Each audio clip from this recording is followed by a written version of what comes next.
Olá! No programa de hoje vamos conferir como foi a 15ª Semana de Economia organizada aqui na PUC São Paulo. Confira também como foi o ato contra a prisão de 18 jovens manifestantes no dia 22 de setembro. Universidade Aberta está no ar.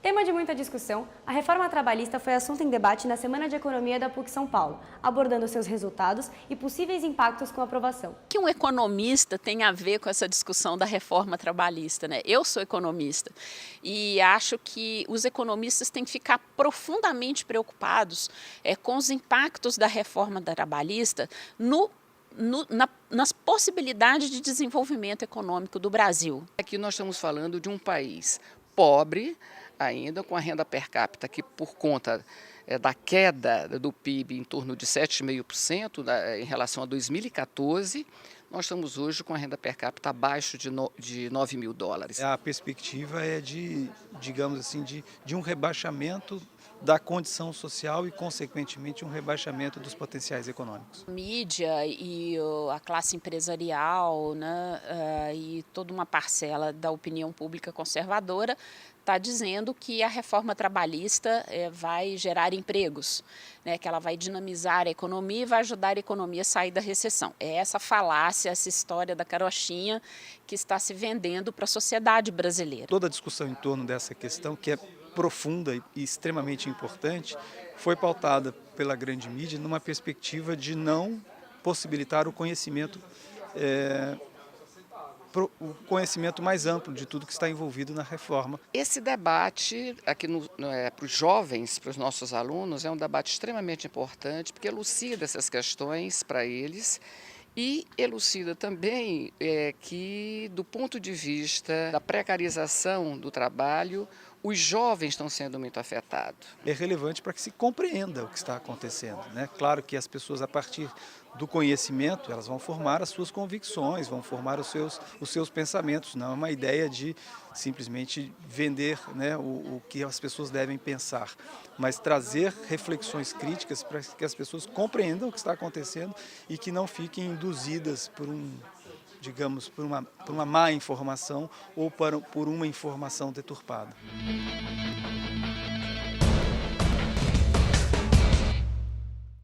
Em 2017, o livro O Capital, de Karl Marx, completa 150 anos. Nele, o autor critica as relações sociais e históricas da economia, e esse tema ainda gera discussão. Marx, quando publicou a sua obra, em 1867, falou que estava diante da sua obra magna, que toda a sua trajetória anterior tinha sido uma preparação. E a partir do surgimento, que revela as contradições do capitalismo, porque é uma obra escrita a partir dos trabalhadores, do mundo dos trabalhos, as classes dominantes tentaram fazer a guerra do silêncio, mas em função da profundidade, da complexidade da obra, isso foi impossível. E o Capital se tornou uma das obras mais lidas do mundo. Talvez só a Bíblia possa ser mais lida que o Capital. O Mussolini, na juventude, lia o Marx. Ele era quase um bolchevique, ele tinha grupos de leitura do Marx, então ele era de extremíssima esquerda. E que depois, óbvio, todo esse discurso, sabe, de luta de classes, de socialismo, ajudou ele vamos dizer, nessa configuração política que vai emergir na Itália, mas também vai emergir na Alemanha, etc., que é o fascismo e o nazismo. Italia proletaria e fascista è per la terza volta in piedi, forte, fiera e compatta come non mai.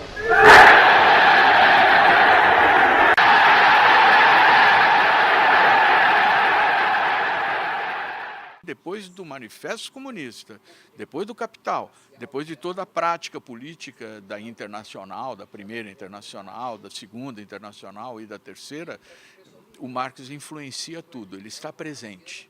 Nós não vamos conseguir mais apagá-lo, né, do imaginário mundial, nem da própria burguesia. Depois da eclosão no ponto máximo da crise do subprime de 2008, na Alemanha o livro 3 esgotou imediatamente. Por quê? Porque no livro 3 o Marx trata do capital financeiro e do capital fictício. O capital financeiro é o capital portador de juros. A análise que contém na obra do Marx, e principalmente nessa seção 5, onde ele fala do que hoje nós chamamos da financiarização, ainda traz luz para o entendimento dos problemas atuais. O marxismo ele não vai ver assim, uma progressão cultural, do bem-estar da humanidade, porque qualquer coisa que a gente consiga durante o capitalismo é efêmero. Então hoje, início do século XXI, né, a crise toda que estamos vivendo, a gente está testemunhando exatamente isso. Todas as conquistas daquilo que a gente chama de modelo social-democrata, né, no centro do sistema, estão todas elas sendo caçadas. Isso é inerente do capital, não é a primeira vez que acontece, não é a primeira vez. Né? Não existem essas conquistas eternas no capitalismo, não. Né? Então isso é ilusório e é efêmero. Né? Agora, do ponto de vista de que o capital vai enfrentar a sua crise e vai abrir uma grande janela para que uma intervenção efetivamente humana de classe ocorra, com a afirmação do capital sobre os tipos de economia anteriores, né? Nós estamos mais próximos de uma sociedade pós-capitalista.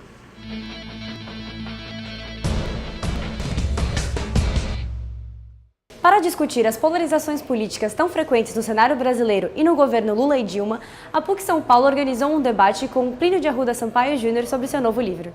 O objetivo é mostrar as responsabilidades das administrações petistas pelos problemas econômicos e políticos enfrentados pelo Brasil. A dificuldade é mais pelo fato que no Brasil a crítica é interditada. Então o que existem são narrativas. Tanto a direita tem uma narrativa sobre o que foi a crise, que é falsa, né? E o PT tem uma narrativa sobre o que é a crise, na qual ele se exime de toda a responsabilidade, que também é falsa. Né? O movimento nosso é um movimento da crítica, para tentar entender a raiz dos problemas, as causas dos problemas, fugindo de narrativas que estão mais interessadas em defender um ou outro partido do que entender a realidade. Uma visão crítica, né, do que foram os governos, principalmente os governos Lula. Eu tenho bastante identidade, assim, me identifico bastante com as ideias do Plininho, não só do livro, mas algumas outras ideias que ele defende também. Eu acho muito interessante, porque tudo que ele diz no livro, ele se baseia em dados concretos. Ele faz análise política com base em dados concretos. Entender a crise é entender o que está morrendo e o que está nascendo. É entender as transformações inscritas na crise. Então, quando a gente pega o Brasil na economia, o que é a crise econômica? Nós temos que entender o seguinte, o que está morrendo? Está morrendo a indústria como coluna vertebral da economia nacional. É isso que está morrendo. Algumas críticas não digo que são exageradas, mas não concordo, mas acho que tem outras críticas muito interessantes, principalmente na discussão sobre os problemas estruturais que passa o país e que realmente os governos petistas não conseguiram, apesar de terem feito algumas melhoras, não conseguiram atuar sobre os problemas estruturais do país. Claro que você vai ter diferenças de alguns governos, no caso do Lula, mas não foram relevantes para uma mudança substancial do padrão de desenvolvimento do capitalismo brasileiro. Continuamos periférico e, sobretudo, perdemos a grande chance quando esses governos que se apresentavam mais populares, né, não tiveram condições, até porque no seu esquema de alianças de classes fizeram conciliação com as classes dominantes. Nesse sentido, o livro e a discussão do professor Plínio é fundamental. E nós, como professores aqui da PUC, entendemos que a sua contribuição num pensamento crítico cabe de forma bastante significativa para a abertura dessa semana.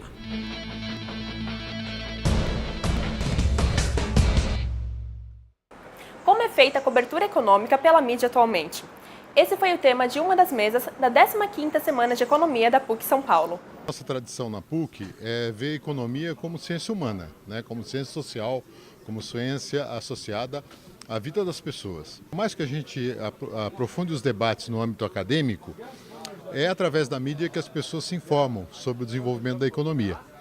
Então esse evento visa discutir o papel da mídia na disseminação dos valores econômicos. Esse é um evento no qual há um diálogo sobre temas relevantes para a formação dos estudantes, de graduação, de pós-graduação. Se atualiza também a conversa entre os professores. Acho que tem uma importância acadêmica fundamental, mas também tem uma importância de poder trazer convidados de fora e fazer um diálogo que extrapole muitas vezes os muros da universidade. Num país que a mídia é tão concentrada assim, acho que é muito bom, ainda mais numa escola heterodoxa como a nossa, e acho que vai ser legal a gente ver como que a gente pode disseminar um pouco mais nosso conhecimento e abrir mais para o debate. O jornalismo sobre economia, ele supostamente dá os parâmetros sobre o que está acontecendo no mundo, tanto quanto a macroeconomia funciona, os grandes blocos, as grandes tendências mundiais de economia, quanto a orientação da microeconomia. O que a gente tem no Brasil é uma oligopolização dos donos da mídia. São 5 grandes famílias que controlam os grandes meios de comunicação. E são empresários, né, que têm interesses corporativos muito grandes. Então seria muito importante que você tivesse, para contrabalançar esse aspecto, canais públicos, TVs públicas, rádios e jornais públicos que pudessem atuar de uma forma mais isenta. Um instrumento que aparentemente a imprensa brasileira aboliu é o jornalismo. Se você pega na França, na Inglaterra, nos Estados Unidos, você tem os jornais referenciais, mais conservadores, mais à esquerda, mas eles têm compromissos com a informação. Então eles têm a obrigação, se sentem na obrigação de dar a informação correta. Depois você vai discutir no campo das ideias e da interpretação. Aqui no Brasil não há compromisso com a informação. A maioria das vezes, o que os especialistas não querem é que o povo entenda. Esse evento é fundamental para lançar pelo menos uma tentativa de reflexão crítica sobre tudo isso. Eu acho importante que os alunos tomem contato com essa realidade e aprendam a refletir, aprendam a ler jornal. A situação atual brasileira, né, de crises importantes e profundas, algumas de proporções inéditas para o país, então crise institucional, crise política, crise econômica, certas temáticas parecem muito importantes, muito contemporâneas, fazem parte da formação dos estudantes, de construir uma visão e uma análise mais adensada sobre o momento em que eles vivem, né? E então, nesse momento, tanto a questão econômica quanto a questão midiática e o papel da mídia no jogo econômico e no jogo político e institucional que se faz no Brasil é muito relevante.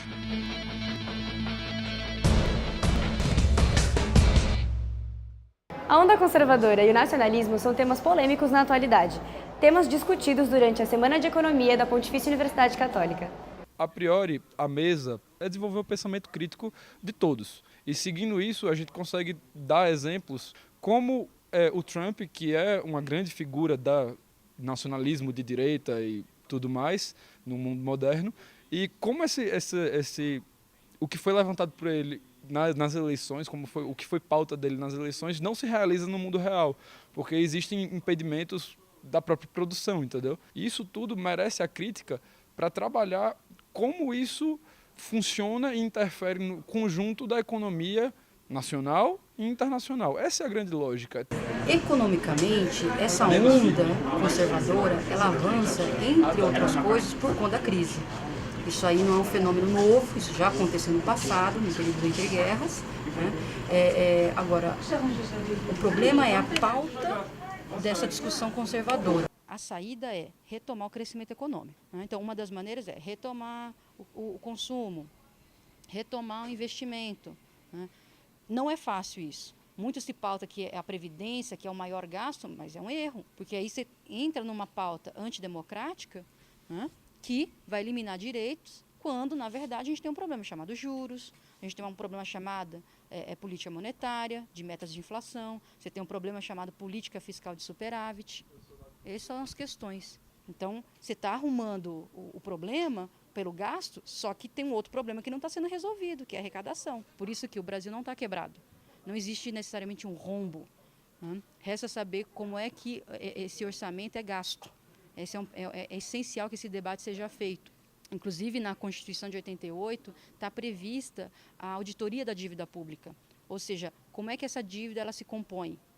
Para quem que a gente paga? Isso está previsto na Constituição, mas nunca foi feito. Nunca foi. E deveria ser, porque é uma pauta da democracia.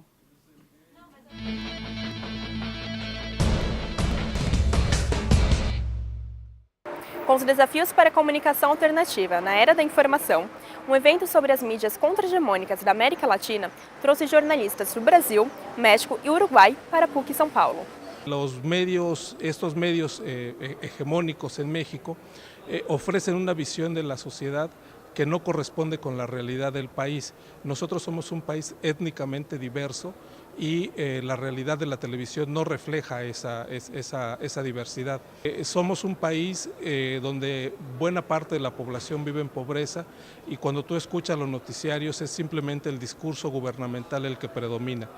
Eso ha pasado históricamente y hoy sigue pasando, aún con la diversidad de puntos de vista y de información que ofrecen las nuevas plataformas. Y es ese punto donde se están abriendo paso cada vez con mayor fuerza, una nueva forma, una forma diferente de informar y dar cuenta sobre lo que ocurre en el país, en el ámbito político, en el económico y en el social. Que somos un país, como todos los países de América Latina, diversos y complejos y no podemos ser vistos con un solo punto de vista. As novas tecnologias, elas possibilitaram explorar mídias ditas alternativas que antigamente não estavam ao nosso alcance. O blog, a comunicação digital e tudo mais. Isso é muito importante porque abre perspectivas imensas que, como eu disse, antes não existiam, porque a tecnologia não permitia. Mas, por outro lado, a tecnologia por si só não pode ser um fetiche. Ela não garante nada. Você pode ter uma comunicação alternativa de péssima qualidade. Assim como você pode trabalhar na mídia hegemônica e desenvolver um jornalismo sério.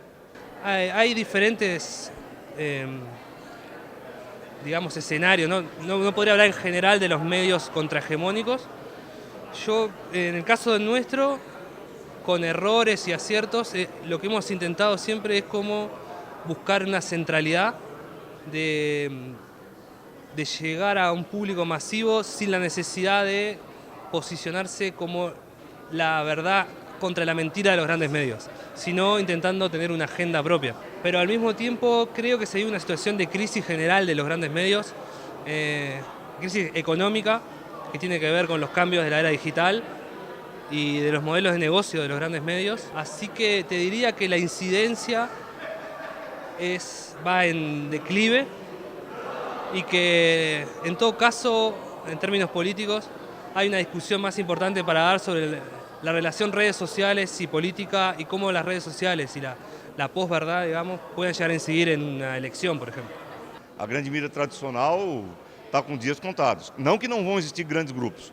Os grandes grupos vão continuar existindo, mas eles vão ter que mudar muito a forma de operar, porque na forma tradicional acabou.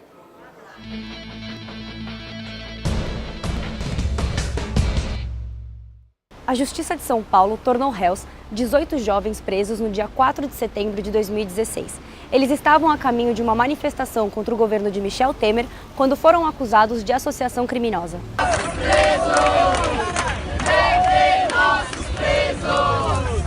A sentença está sob os cuidados da juíza Cecília Pinheiro da Fonseca, da 3ª Vara Criminal do Fórum da Barra Funda. Os jovens podem pegar até 9 anos de prisão. É um julgamento de 18 jovens que foram presos numa armadilha armada por um oficial do Exército Brasileiro, infiltrado nos movimentos sociais. Isso não é Estado Democrático de Direito, isso é Estado de exceção. Tem que se indignar com isso. Uma cilada organizada pelo Exército, né, por um infiltrado do Exército. Então isso é muito grave. Isso é um afronto ao nosso direito, né? A um Estado de Direito. A gente está em franco estado de exceção. O Estado atuando contra a democracia, contra os direitos, e os jovens só iam se manifestar. Quando eles foram presos no DEIC, eles não deixaram advogado, não deixaram o conselheiro tutelar entrar. A situação é muito bizarra, né? Fora de propósito, uma coisa muito pouco inteligente, muito pouco luminosa, escura. Falta humanidade nisso. Qual foi o crime que eles cometeram? Nenhum crime. Eles estavam apenas exercendo o direito de manifestar.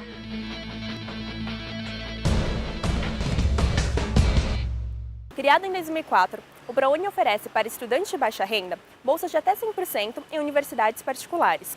Visando a melhor comunicação entre alunos e a PUC São Paulo, foi promovido pela reitoria um encontro com os praunistas.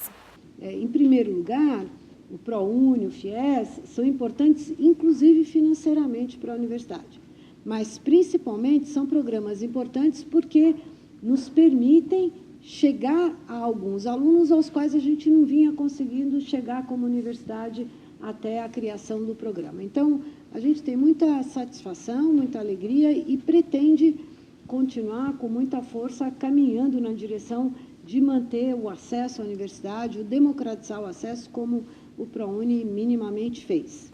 Aqui hoje a gente não está aqui para solucionar questões, mas estabelecer um diálogo, conhecer as reivindicações dos alunos de ProUni, de outro lado, dizer das nossas possibilidades e começar uma conversa e, além da conversa, começar uma possibilidade de cooperação. Nessa semana escreveram em um dos banheiros do bandejão que os alunos pagantes pagam mais caro para que os bolsistas vagabundos consigam comer, para que os bolsistas vagabundos consigam ter privilégios, entre aspas, para eles dentro da universidade.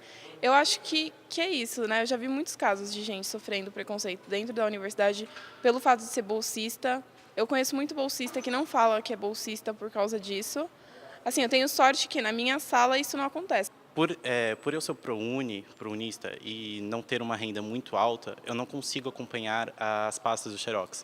Então, isso é uma grande dificuldade para mim. Hoje pela manhã, por exemplo, a gente combinou de criar uma espécie de uma comissão de ProUni para nos ajudar na recepção de alunos novos. Então, não se trata apenas de atender reivindicações dos prounistas, mas se trata de usar da experiência deles da melhor maneira possível. A ideia é que a gente faça pelo menos um encontro por semestre, tantos quantos são necessários, ou sejam necessários. Hoje pela manhã, a gente acertou lá algumas coisas e combinamos de final de outubro, começo de novembro, conversarmos de novo. Falar direto com a reitora dá essa impressão de conseguir fazer alguma coisa mais efetiva, de ter uma pessoa com poder realmente dentro da universidade, escutando o que a gente tem a dizer. Porque dá uma abertura de fala, né? Eu já ouvi falar que tem gente que se sente excluído. Eu não me senti ainda. Mas eu acho que é importante porque abre para a gente falar, expor e ver se tem alguma mudança, ainda mais sendo a própria reitora. Porque por mais que a gente fale com o coordenador do curso ou com algum representante, para chegar na reitora já chega modificado.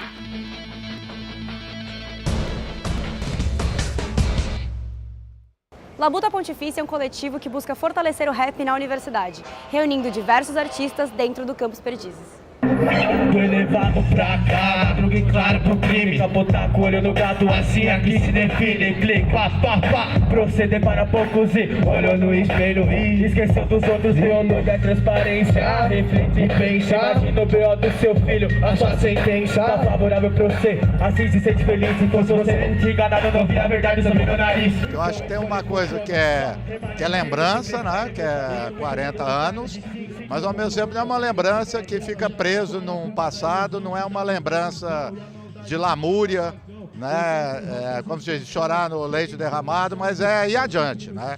E para ir adiante a gente tem que estar em sintonia com as coisas da nossa época, com a juventude, com os temas, com as músicas. Irmão, nessa corrida maluca aí parece que a pista tá cheia de arapuca, tá armado o circo e o pão, não é brincadeira. Se TV na diversão, tudo na droga, na biqueira. Fico fome que fast food, estou infeliz, internet louco, sem objetivo, ganhei mais dinheiro. A ideia da semana, inclusive, todas as mesas, era o tema de 77 hoje.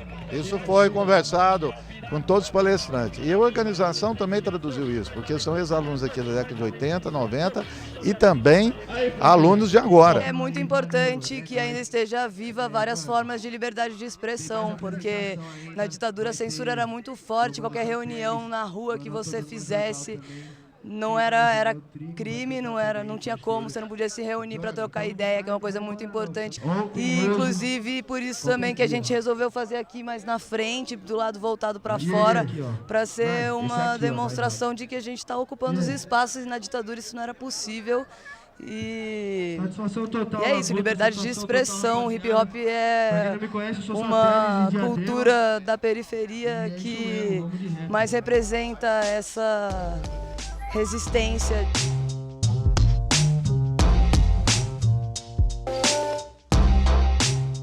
A linguagem hoje do jovem, eu fui professora durante 35 anos, é a linguagem do rap, é a linguagem do funk. E é necessário fazer uma ponte muito séria entre o passado e o presente, para que esse presente tome essa consciência também. E como eu disse, nós vamos embora. É muito importante que eles fiquem e que eles assumam a linguagem que eles vão usar, se vai ser o rap, se vai ser o funk, se eles vão pôr aqui um trio elétrico e vão sair pulando em cima, não interessa. O que interessa é que na hora que eles vão se expressar, eles se expressem da mesma maneira que nós nos expressamos na década de 80, com a liberdade.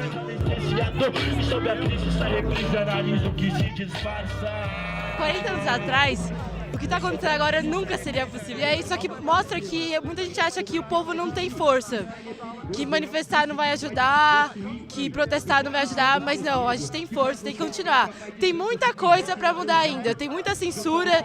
Eu estudo jornal e eu vejo que tem censura em todos os meios de comunicação e tem muita luta ainda, mas a gente vê que é um grande avanço já. Eu fico muito feliz de isso acontecer na minha faculdade. Eu acho que o rap é o primeiro estilo musical que dá voz não só a falar da ditadura, mas tipo, falar de todos os problemas sociais que acontecem no país. E há 40 anos atrás a gente não tinha isso, a gente tinha a ditadura. E acho que ter o evento de rap aqui na PUC, que sofreu esse negócio da ditadura há 40 anos atrás, é viva a democracia, tipo, ganhamos, finalmente, a gente resistiu.